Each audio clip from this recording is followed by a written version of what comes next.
नमस्कार, आप देख रहे हैं जन टीवी। में हूं आपके साथ काजल ठाकुर। यूपीएससी में बाजी मारकर नारियों ने ये साबित कर दिया कि वो किसी से कम नहीं है। अगर कोई चुनौती उनके सामने आती है तो डटकर उसका सामना करने में सक्षम हैं। लेकिन कुछ लड़कियां किताबों और स्कूली ड्रेस के लिए तरसती हैं, और ये हम इसलिए कह रहे हैं क्योंकि आज भी कुछ बेटियां पढ़ाई से वंचित हैं।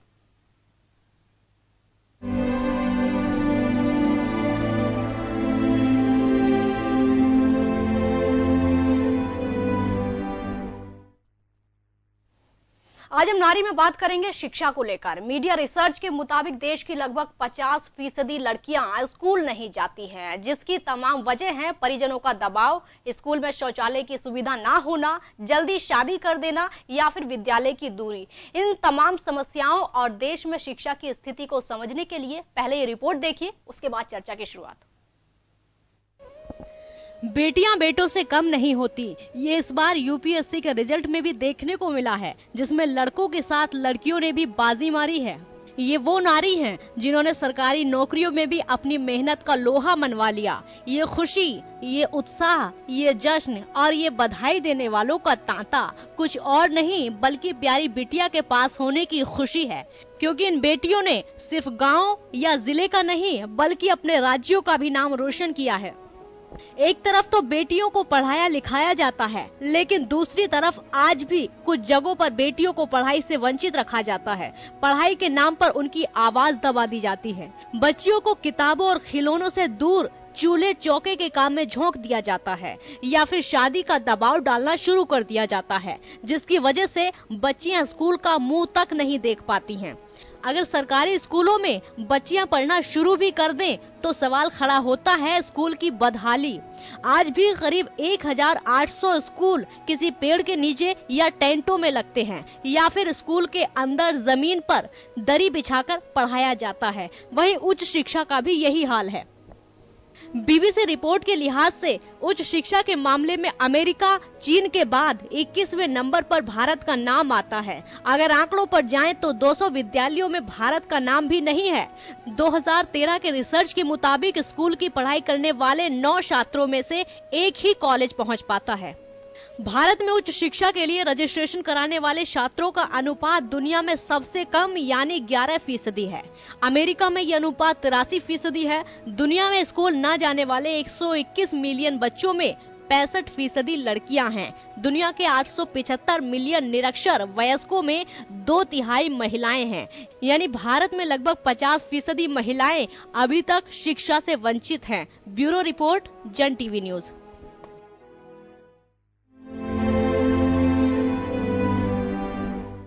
अभी गवर्नमेंट स्कूल में भी तो बहुत इम्प्रूवमेंट हुआ है, बहुत सी फैसिलिटीज प्रोवाइड हुई है जो अभी प्राइवेट स्कूल्स में भी नहीं होती है। अभी यहाँ हीरापुरा में है एक सरकारी स्कूल, वो अगर आप उसको देखोगे तो वो प्राइवेट स्कूल से भी बहुत अच्छी है। उन लोगों ने सारी प्रोवाइड कराई है स्टूडेंट्स को।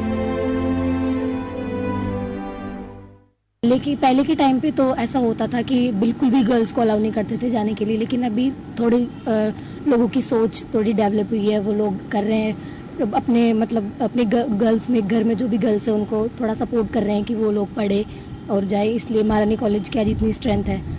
और लेकिन ये है रूरल एरिया में अभी तक रूरल एरिया में भी अलाउ नहीं करते इतना ज़्यादा। ये तो जयपुर है इसलिए यहाँ पे तो अलाउ कर देते हैं, पर रूरल एरिया में इतना अलाउ नहीं। मैं राजकीय आदर्श उच्च माध्यमिक विद्यालय फेफाना की 9वीं कक्षा की छात्रा हूँ। मैं स्कूल अपनी मर्जी से आती हूँ और मेरे माता पिता भी मुझे पढ़ाई करने को बोलते हैं और मैं स्कूल आती हूँ तो मुझे बहुत अच्छा लगता है, लेकिन हमारे परिवार की आर्थिक स्थिति कमजोर है। राजकीय आदर्श उच्च माध्यमिक विद्यालय फेफाना की 12वीं कक्षा की छात्रा हूँ। हमारे विद्यालय में सभी प्रकार की मूलभूत सुविधाएं उपलब्ध है, लेकिन फर्नीचर की कमी होने के कारण हमें कक्षा में नीचे बैठना पड़ता है। इसके साथ ही कृषि विज्ञान के अध्यापक का पद 2 वर्षों से रिक्त पड़ा है, जिससे छात्र छात्राओं को सरकारी स्कूल छोड़कर निजी स्कूलों में प्रवेश लेना पड़ रहा है। महिला शिक्षा की अगर हम बात करें तो स्कूली शिक्षा में जरूर सुधार हुआ है, क्योंकि यूनिवर्सलाइजेशन की तरफ हम बढ़ रहे हैं। लेकिन अगर हम हायर एजुकेशन की बात करते हैं, अभी भी बहुत सारी गुंजाइश है। आपको पता है कि सिर्फ 3% जो युवा हैं वही हायर एजुकेशन में आते हैं और उसमें से महिलाओं का प्रतिशत और भी गिर जाता है। अभी भी हमारा जो एनरोलमेंट रेशियो है राजस्थान में तो 19.2 ही है, जबकि जो नेशनल का है वो 24 है। तो आप सोच सकते हैं कि 5 दशमलव की तो हमारे यहाँ पर ही कमी है और गर्ल एनरोलमेंट तो बहुत कमजोर है।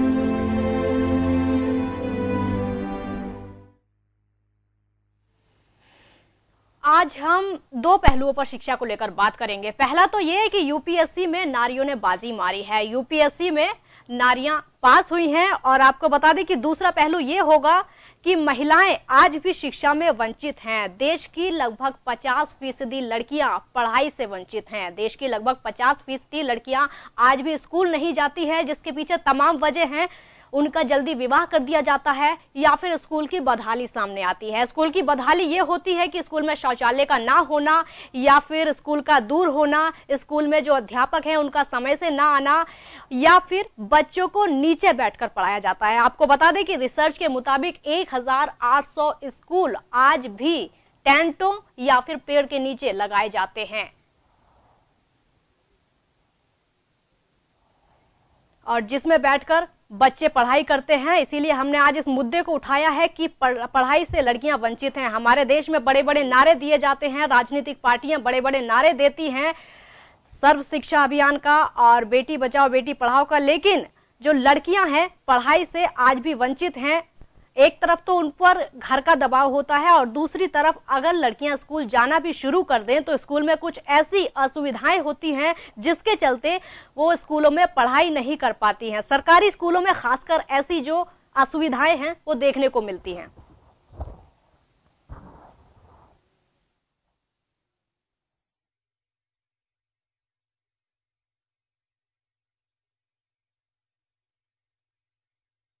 में शामिल होने के लिए कुछ खास मेहमान जुड़ गए हैं। मंजू शर्मा बीजेपी से हैं, प्रोफेसर कमर सुल्ताना कांग्रेस से हैं और चारू गुप्ता समाज सेविका हैं, डॉक्टर विद्या जैन पूर्व प्राचार्य महारानी कॉलेज की हैं। आप सभी का बहुत बहुत स्वागत है। सबसे पहले मैं विद्या जी के पास आऊंगी क्योंकि आप शिक्षा को लेकर बेहतर समझ सकती हैं। मैम, मैं सबसे पहले आपसे जानना चाहूंगी कि जो यूपीएससी में महिलाओं ने बाजी मारी है, खासकर उसमें नारियां सबसे अच्छा स्कोर उन्होंने किया है, क्या कहेंगी उनके बारे में?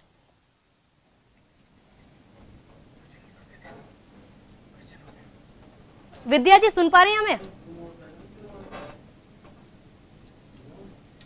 लगता है विद्या जी का संपर्क हमारे साथ नहीं हो पा रहा है। मैं मंजू शर्मा जी के पास आऊंगी। मंजू जी, इस यूपीएससी में इस बार महिलाओं ने बाजी मारी है, क्या कहेंगे उनके लिए? हो गया है। मैं जी एक बार रिपीट करिए काजल जी। जी, यूपीएससी में महिलाओं ने इस बार बाजी मारी है, क्या कहेंगे उनके लिए? ये तो मैं उन सबको बहुत शुभकामनाएं दूंगी जिन्होंने सबने टॉप किया है और यूपीएससी में सिलेक्ट हुई हैं। सभी को मेरी शुभकामनाएं, उनके जीवन सफल रहे आगे भी। और ये दिखाता है कि बच्चियों के लिए आगे जो शिक्षा के लिए जो उनका अवेयरनेस जो आ रही है पढ़ाई के लिए और अपने कैरियर के लिए, ये सब उसी के परिणाम है। और ये सरकार की जो सुविधाएं हैं जो दे रही है और उसे जागृति ला रहे हैं बच्चियों को पढ़ाने के लिए, उसी के परिणाम है। जी जी, मैं अब कमर सुल्ताना जी के पास आना चाहूंगी। क्या कहेंगी? यही सवाल मेरा आपसे है, जो यूपीएससी में महिलाओं ने बाजी मारी है, क्या कहेंगे उनके लिए, किस तरह से बधाई देंगी? कमर सुल्ताना जी। देखिए, महिलाएं हमेशा से आगे रही हैं। जी हाँ, महिलाएं हमेशा से आगे रही हैं, लेकिन महिलाओं को आगे बढ़ने का अवसर इस जो पितृसत्तात्मक जो व्यवस्था है हमारी, इसमें कहीं ना कहीं ये बाधा बनती है। क्योंकि पुरुष कभी भी ये नहीं चाहता कि महिला उससे आगे बढ़े, क्योंकि ये हमारा जो है पितृ प्रधान समाज है। लेकिन अब समय बदल चुका है, महिलाएं भी उतनी ही सक्षम हैं और उतनी ही पढ़ लिख रही हैं। मैं तो ये कहूंगी कि अपेक्षाकृत अच्छा पढ़ रही हैं। और वो यूपीएससी में चाहे आरएस हो, चाहे कॉलेज एजुकेशन हो, चाहे स्कूल एजुकेशन हो, मैं देखती हूँ कि महिलाओं की संख्या दिनोदिन बढ़ती जा रही है। तो ये बहुत ही खुशी का और प्रसन्नता का विषय है कि महिलाएं जो है यूपीएससी के अंदर टॉप कर रही हैं, आ रही हैं। मैं उन सबको बधाई देती हूँ और सारी महिलाओं का ये आह्वान करती हूँ कि वो भी शिक्षा के प्रति और जागरूक हों और आगे से आगे बढ़ करके वो बढ़ चढ़ करके रोजगार उन्मुख शिक्षा लें और समाज के अंदर अपना योगदान दें। क्योंकि महिला अगर शिक्षित होगी तो समाज शिक्षित होगा। जी, जी, चारू गुप्ता जी हमारे साथ हैं। चारू गुप्ता जी, यही सवाल मेरा आपसे भी है, किस तरह से बधाई आप उनको देना चाहेंगी और क्या कहेंगी उन महिलाओं के लिए? सबसे पहले तो मैं उन सभी महिलाओं को जो कि बहुत अच्छा टॉप किया है उन्होंने, उन सबको बधाई देना चाहूंगी और साथ साथ उनके माँ बापों को भी बधाई देना चाहूंगी जिन्होंने अपने बच्चों को पढ़ाया और उनको प्रेरित किया कि वो आकर के प्रशासनिक व्यवस्था को संभाले। वैसे तो ये कोई नई बात नहीं है, पहले भी हमारी महिलाएं जो हैं वो आगे आती आई हैं। अब चाहे कल्पना चावला को ले लीजिए, अंतरिक्ष में गई है, चाहे महिलाएं बॉर्डर पे सीमा के ऊपर भी अब तो काम करने लगी है, पुलिस स्टेशन में, पुलिस फोर्स में, जहां देखो महिलाओं का वर्चस्व बढ़ता जा रहा है और ये बहुत अच्छी बात है। इसके परिणाम बहुत सुदूर परिणाम है जो कि समाज के अंदर एक अच्छी व्यवस्था को लेकर के आएंगे और इस तरीके से अगर बराबरी का महिलाओं का अगर सभी के साथ सहयोग मिलेगा और साथ मिलेगा तो हमारे देश की व्यवस्था भी बहुत अच्छी होगी और जो आने वाली पीढ़ियां हैं, जो बच्चे हैं उनके, वो भी आगे शिक्षित होंगे और परिवार शिक्षित होगा, समाज शिक्षित होगा, राष्ट्र शिक्षित होगा। जी, विद्या जी यही सवाल मेरा आपसे भी है। आप बच्चों को और अच्छे से समझती होंगी, खासकर जो छात्राएं हैं उनको अच्छे से समझती होंगी, क्या कहेंगी इस मेहनत के लिए उन महिलाओं को? जी देखिए, 21वीं शताब्दी महिलाओं की शताब्दी है, युवाओं की शताब्दी है, मैं कहूँ युवा महिलाओं की शताब्दी है और जब जब उनको अवसर मिले हैं, इस शताब्दी ने बहुत अवसर स्त्री के सामने रखे हैं, शिक्षा के, रोजगार के, दुनिया में उड़ान भरने के, और जब अवसर आते हैं तो चुनौतियां भी आती है। आजकल विषम चुनौतियां हैं, उनके सुरक्षा के प्रश्न हैं, वो मुश्किलें हैं, पर मैंने देखा कि महिलाओं को जब भी अवसर मिलता है वो दुगना तिगना मेहनत करके आगे बढ़ती हैं और इसलिए हर क्षेत्र में, शिक्षा के, साहित्य के, खेल के, चाहे ब्यूरोक्रेसी में आप यूपीएससी के जिसका जिक्र कर रही हैं, हर क्षेत्र पे महिलाएं शीर्ष पर हैं और अपने आप को साबित कर रही हैं। तो मुझे लगता है कि अब वो, अगर हम चाहते हैं कि वो जो समय है जहां एक ऐसा समाज होगा जो समता मूलक होगा, जो समानता पर आधारित होगा, वहां स्त्रियों को अवसर दिए बिना काम नहीं चलेगा, ये बात सबको स्पष्ट रूप से समझ में आ गई है और इसलिए माता पिता भी, जीवन साथी, मैंने देखा विवाहित महिलाएं भी आगे आकर अपने आप विवाह के बाद भी रोजगार को चुनती हैं और बहुत अच्छा अव्वल करती हैं उसमें। इसका मतलब कि सबने ये समझा है जी, तो लगता है कि नहीं, महिलाओं को अवसर दिए जाए और ये 50% जो ह्यूमन रिसोर्स है समाज का, उसको आप बिना यूज किए नहीं छोड़ सकते। अगर आपने 50% जो महिलाएं हैं, जो आबादी, उसका यूज ही नहीं होगा तो कैसे एक बेहतरीन समाज जिसकी परिकल्पना हम सब कर रहे हैं वो स्थापित हो पाएगा। जी, तो हमने महिलाओं की शिक्षा की बात की जिसमें कि महिलाओं ने अच्छा स्कोर किया है। अगर टॉप 25 की बात करें यूपीएससी में तो टॉप 25 में 8 महिलाएं शामिल हैं। लेकिन मंजू जी से आप मेरा सवाल है, क्योंकि महिलाएं अच्छा स्कोर तो कर रही हैं, कहीं ना कहीं महिलाएं पढ़ाई में पिछड़ी हुई हैं, कहीं ना कहीं पढ़ाई से वंचित महिलाओं को रखा जा रहा है। कुछ लड़कियां ऐसी हैं जो कि स्कूल नहीं जा पाती हैं, कुछ लड़कियां ऐसी हैं जो कि किताबें खोलकर नहीं देख पाती हैं। अगर मैं आंकड़ों की बात करूं तो 50% लड़कियां ऐसी हैं हमारे देश की जिन्होंने आज तक स्कूल का मुंह नहीं देखा। मंजू जी, जवाब दीजिए। बिल्कुल काजल जी, मैं आपसे कहना चाहूंगी कि ये जो स्थिति है वो आज की बनी हुई नहीं है। ये अगर हम जब से अगर हमारा देश आजाद हुआ, जब से हम इस पर अगर प्रयास करते तो ये स्थिति, ये आंकड़े जो आप बता रहे हैं आज, ये कम होते। अभी है जो प्रयास कर रहे हैं और ये जो सरकार है इस समय तो बहुत शिक्षा को लेके अवेयरनेस और कम से कम बच्चियों के लिए तो बहुत ज्यादा कुछ काम करने के लिए इन्होंने घर घर जाकर के भी स्कूल, मोबाइल स्कूल भी चलाए हैं कि चलो अब घर तक आप नहीं, स्कूल तक नहीं आ सकते हैं तो घर वहां जाकर के उनको वहां पर शिक्षा दी जाएगी। और मैं देखती हूँ कि धीरे धीरे ये प्रतिशत जो आज आप बता रहे हो 50%, ये बहुत कम होने वाला है क्योंकि अभी बहुत अवेयरनेस आई है। हम देखते हैं कई बार 10वीं 12वीं के एग्जाम में, कॉलेज के एग्जाम में बच्चियां इधर से डिलीवरी हो रही है और उधर से वो एग्जाम देने भी जा रही हैं। और ये जो अभी जो इन्होंने सुल्ताना जी ने कहा कि पुरुष प्रधान समाज है, मैं इनकी बात से एग्री नहीं करती हूँ, क्योंकि अगर पुरुष प्रधान समाज होता है तो हमारी बच्चियां जो आज हर क्षेत्र में आगे जा रही हैं, हर क्षेत्र में आगे जा रही हैं, चाहे शिक्षा ले लीजिए, मेडिकल ले लीजिए, आप साइंस ले लीजिए, आप मिलिट्री ले लीजिए, आप हर क्षेत्र में, जब तक हमारे घर वालों का अगर सपोर्ट बच्चों को नहीं होगा, अगर हस्बैंड का सपोर्ट नहीं होगा तो महिलाएं आगे नहीं आ सकती हैं। इसलिए पुरुष प्रधान वाली समाज कहना, पुरुष प्रधान वाला जो समाज वाली जो बात है उसको तो मैं नहीं मानती हूँ इस चीज को। लेकिन आज हमारी बच्चियां आगे पढ़ रही हैं और ये जो आंकड़ा आप जो बता रहे हैं, मुझे लगता है कि आने वाले कुछ समय में, इस समय में ये और भी कम होगा।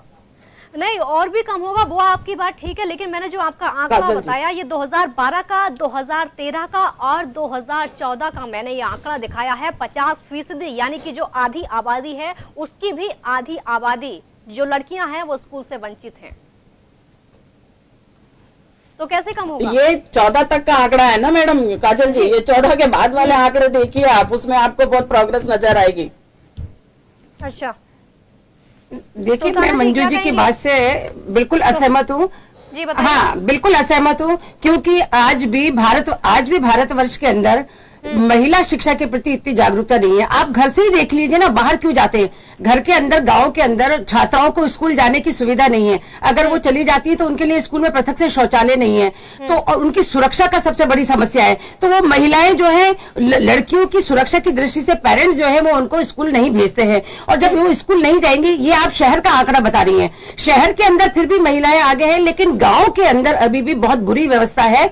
और मैं ये कहती हूँ कि महिला शिक्षा के प्रति जितना हमें ध्यान देना चाहिए उतना अभी तक हम नहीं दे पाए हैं। मैं इसमें कोई पार्टी की बात नहीं करती हूँ, कोई बीजेपी कांग्रेस की कोई बात नहीं है, ये समाज सुधार की बात है। समाज में सुधार की आवश्यकता है, पुरुषों की सोच बदलने की आवश्यकता है, और महिलाओं को यथासंभव आगे बढ़ने के उन्हें अवसर पैदा दिए जाने चाहिए। आप देखिए, बच्चे जब घर में 2 लड़कियां, अगर 2 लड़के होंगे तो पेरेंट्स अगर फाइनेंशियली अगर क्राइसिस में होंगे तो पहले लड़कियों को स्कूल से विड्रॉ करेंगे, बाद में लड़के को विड्रॉ करेंगे। तो ये क्या है? ये पुरुष प्रधान समाज नहीं है तो क्या है? वो देखते हैं कि लड़का पढ़ेगा तो हमारा बुढ़ापे का सहारा होगा, लड़की को कम पढ़ाएंगे, दहेज में चाहे दुगना खर्च कर देंगे, लेकिन लड़की की पढ़ाई के ऊपर वो अभी भी खर्च करना पसंद नहीं करते। मैं एक जनरल बात कह रही हूं, सिटी के जो 10-5% है उन लोगों की बात मैं नहीं कर रही हूं। ये मैं आपको याद दिलाना चाहूंगी कि सिटी की स्थिति कंपैरेटिवली अच्छी है, लेकिन भारत जो है 80% गांवों के अंदर बसता है, गांवों की स्थिति अभी भी उतनी अच्छी नहीं है।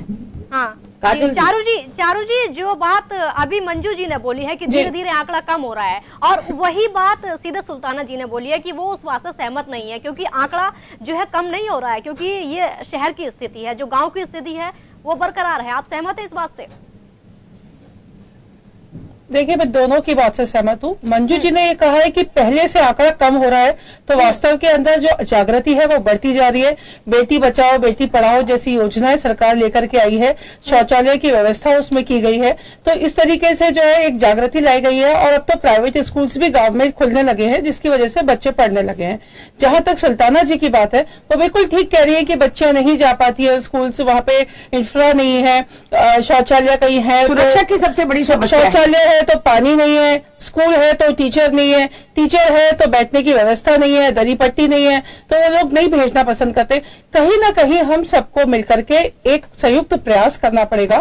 हमको इसमें हम महिलाओं की शिक्षा पर, बच्चियों की शिक्षा पर, हम यहाँ पार्टी पॉलिटिक्स बिल्कुल नहीं है। हम ये नहीं देखना चाहते कि कांग्रेस ने कितने साल राज किया या बीजेपी क्या कर रही है।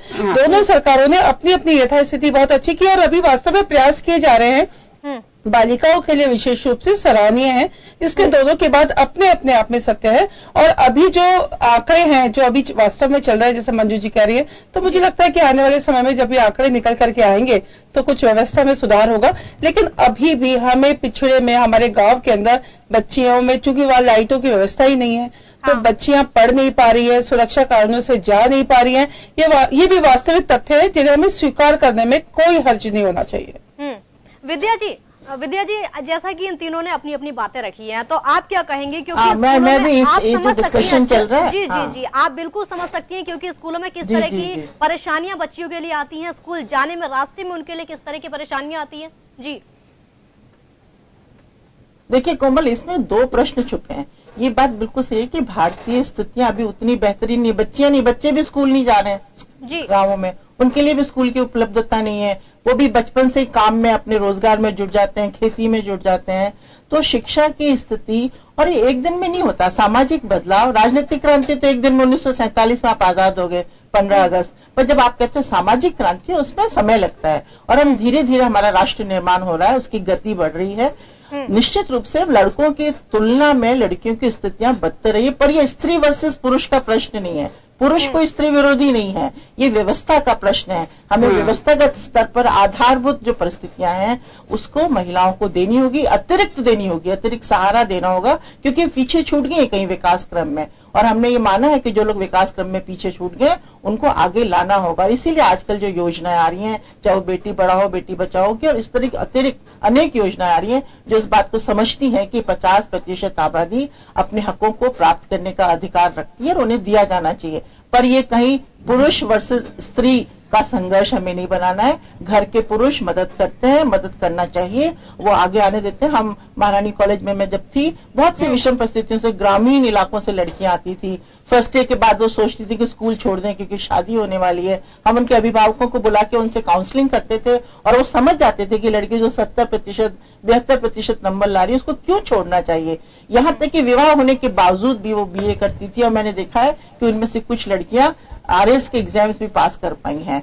तो माता पिता सुनने को तैयार हुए हैं और ये पूरा जो ग्लोबल फेज बदल रहा है, पूरी दुनिया में जो परिस्थिति बदल रही है, स्त्री को वो छू रही है कहीं, और स्त्री को लगता है कि वो भी कुनाचे भर सकती है, वो भी आसमान छू सकती है, वो भी आगे बढ़ सकती है। और बहुत निम्न स्तर की लड़कियां भी बहुत आगे बढ़ रही हैं। इसलिए हमें अभी कि हम चारों यहाँ महिलाएं बैठी हैं, इस बात को समझना होगा कि हमें जो यंग विमेन है उसको मदद करने की बहुत जरूरत है, उनके लिए एक मॉडल बनने की जरूरत है। इसलिए हम कोई पुरुष विरोधी सोच यहाँ लेकर नहीं आए। एक बहुत डीप रूटेड कारण है जिसमें एक लंबा समय लगेगा, क्योंकि सामाजिक बदलाव हमेशा बहुत धीरे धीरे होते हैं। फिर भी हिंदुस्तान की तस्वीर पूरी दुनिया में बहुत बेहतरीन हुई है। पूरी दुनिया ये मानती है कि 21वीं शताब्दी में हिंदुस्तान के पास वो सारे प्रश्नों के उत्तर है, चाहे वो उनका अहिंसा का सोच है, चाहे शांति की हमारी सोच है, चाहे हम एक जो सम्मान करते हैं, सहिष्णुता है, सबके प्रति संभाव है, पर्यावरण के प्रति प्रेम है, इन सब के लिए हम जा जाते हैं। और उस सब में स्त्री भी कहीं आती है।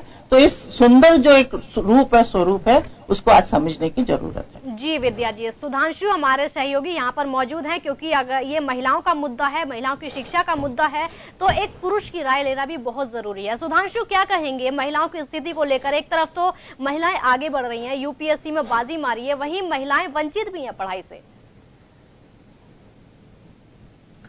बिल्कुल, देखिए काजल, जिस तरह से अभी डॉक्टर विद्या जैन ने बताया, या जैसे जो एक यहाँ जो चर्चा हो रही है, सबसे बड़ी बात कि ये कोई ऐसा विषय नहीं है कि क्या महिला वर्सेस पुरुष कर दिया जाए कि पुरुष उस महिला को आगे बढ़ने से रोकते हैं। जो एक सामाजिक ताना बाना रहा, अगर हम ग्रामीण क्षेत्रों में देखें और शहरी क्षेत्रों में देखें, तो दोनों में कुछ अलग सामाजिक ताना बाना दिखाई देता है शुरू से ही। तो लेकिन इसके पीछे एक बड़ी वजह यह है कि पहले अगर हम देखते हैं, पहले अगर हम नजर डालते हैं, अगर हम पुराने जो समय था उसमें और जाते हैं, तो एक समझ नहीं थी लोगों में कि जो महिला है, जो बच्ची है घर की, वो उसके पढ़ने से भी, उसका पढ़ना भी उतना ही जरूरी है जितना घर का बच्चा पढ़ता है। जितना घर का लड़का पढ़ने स्कूल जाता है, उतना उसके लिए भी शिक्षा का जो महत्व है, शिक्षा का जो उजियारा है, जो उसके जीवन को एक आगे ले जाएगा, आगे दिशा देगा, वो उतना ही जरूरी है। लेकिन समय के साथ बदलाव आया है, लोग इस बात को समझने लगे हैं। जैसे कि डॉक्टर विद्या जैन ने भी कहा कि उनके ही कॉलेज में जब ग्रामीण अंचल से बच्चियां आती हैं, जब शुरू में उनके माँ बाप नहीं समझ पाते हैं कि क्या इसको आगे पढ़ाई करनी चाहिए, क्या इसको केवल BA फर्स्ट ईयर देके ही पढ़ाई छुड़ाने की बात करते हैं, लेकिन जब उनको उस बात का महत्व समझाया जाता है तो वो समझते हैं। लेकिन मैं एक बात ये कहना चाहूंगा, ये पॉलिटिकल मुद्दा तो इस तरह से पॉलिटिकल मुद्दा नहीं है कि आखिर बीजेपी ने क्या किया या कांग्रेस ने क्या किया। अलग अलग तरीके से सरकारें अपनी योजनाएं लाई। लेकिन एक चीज बहुत महत्वपूर्ण है काजल, एक चीज बहुत महत्वपूर्ण है कि बहुत लंबा अरसा हो गया हमें आजादी लिए हुए, लेकिन उसके बावजूद ऐसा नहीं है कि ये चीज जो बच्चियों की जो शिक्षा का उनका अधिकार था उनको पूरी तरह मिल गया है। सरकार अपना प्रयास करती है, लेकिन इसमें सबसे बड़ा प्रयास और सबसे अहम योगदान वो परिवार का होता है, समाज का होता है, जो आसपास में। खासतौर पर ऐसा भी होता है जब हम आसपास में देखते हैं किसी की बच्ची स्कूल जा रही है और कुछ हासिल करती है, तो जो दूसरे जो बच्चे हैं, दूसरे परिवार हैं, उनकी बच्चियों को भी प्रेरणा मिलती है और उन परिवारों को भी प्रेरणा मिलती है, और वहां से भी एक पहल शुरू होती है कि वो अपनी बच्चियों को एक शिक्षा का उजाला देना शुरू करते हैं। जी बिल्कुल, जो घर होता है, घर बच्चों का पहला शिक्षा का मंदिर होता है। अगर एक तरीके से कहें, परिवार में जो बच्चों को शिक्षा दी जाती है वो शिक्षा बच्चों को कहीं नहीं मिलती। तो इस तरह की शिक्षा जो बच्चियों को वंचित रखा गया है, ये आज से नहीं बल्कि आजादी के जमाने से ही है। एक छोटा सा ब्रेक का वक्त है, ब्रेक के बाद हम लौटेंगे और बात करेंगे करीब 23 लाख बच्चे आज भी 5वीं कक्षा में आते आते स्कूल छोड़ देते हैं। ब्रेक के बाद इस पर चर्चा करेंगे।